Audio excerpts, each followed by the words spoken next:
On a un écart phénoménal entre ce qui est affiché dans les médias et ce qui se passe réellement sur le terrain. On est vraiment dans des conditions de survie à Calais. Il y a un harcèlement qui pèse sur les associatifs. On prend des amendes parce qu'on distribue une bouteille d'eau ou un sandwich à Calais. Enfin, on en est là, il faut en être conscient.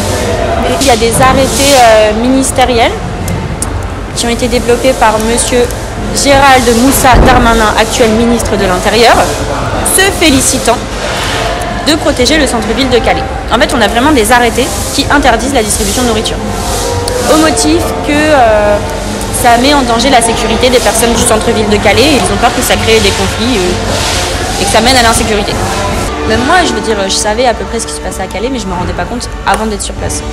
Et c'est pas normal d'avoir besoin de passer autant de temps sur place pour te rendre compte que c'est la guerre en fait, Calais. C'est une situation de précarité qui ne respecte même pas les standards humanitaires d'urgence qu'on applique normalement en temps de conflit ou en catastrophe naturelle. Et en France, on ne les respecte pas, on est à des kilomètres et des kilomètres de ça. Moi, je pense que ce qui me choque le plus, c'est la façon dont les gens vivent.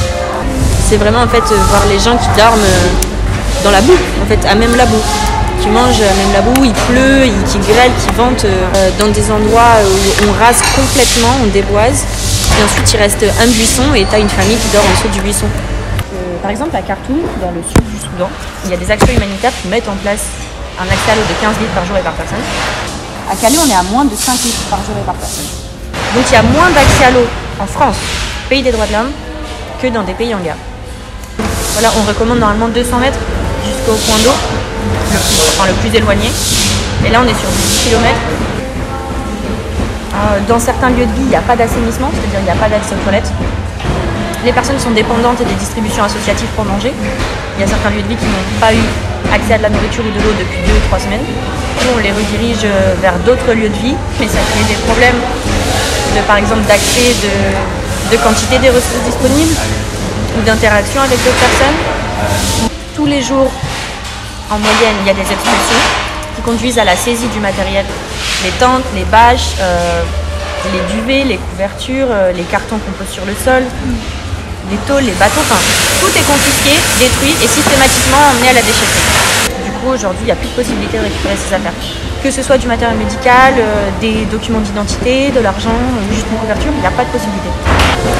Tout est fait pour invisibiliser les personnes dans le besoin. En fait, on les éloigne toujours plus des centres-villes, on détruit les camps tous les jours. Si on ne voit pas le problème, il n'existe pas.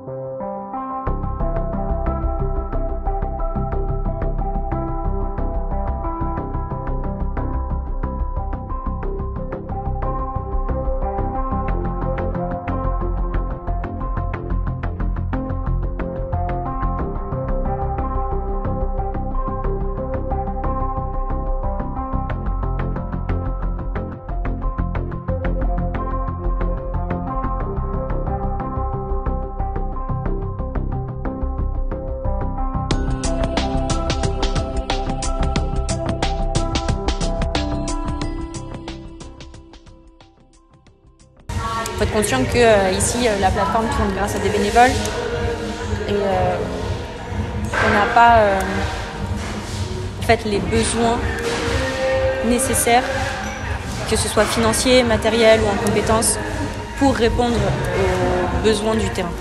Donc on fait ce qu'on peut avec ce qu'on a.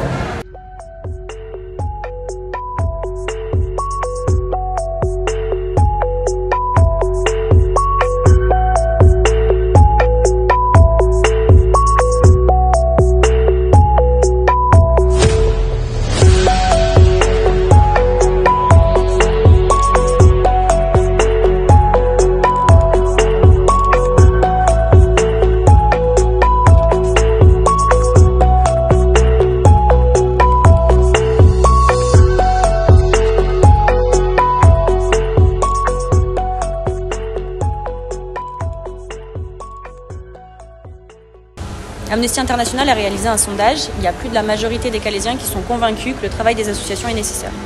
Il n'y a pas que des personnes qui sont défiantes. Il y a des personnes qui viennent nous filer un coup de main, qui viennent bénévolement.